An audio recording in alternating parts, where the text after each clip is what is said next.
What is collision car insurance? A few things could be more painful than discovering that you are paying a lot more for something inferior. We all like to get our money's worth. Your colleague who has found a way to low-cost auto insurance could easily get a massively superior coverage for much lower than you are paying.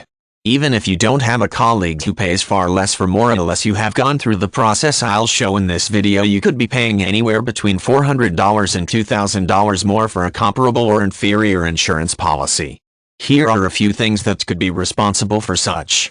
SE may have a more insurance-friendly profile.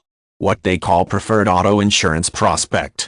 These have to do with your driving history, age grouping, marital status, no claims history, and things like that.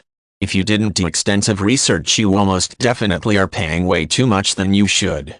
So how do you do an extensive research?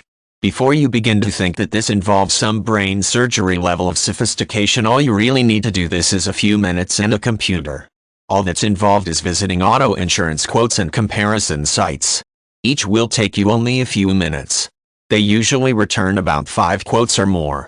Would you call yourself wise if you passed up a free opportunity to save much cash?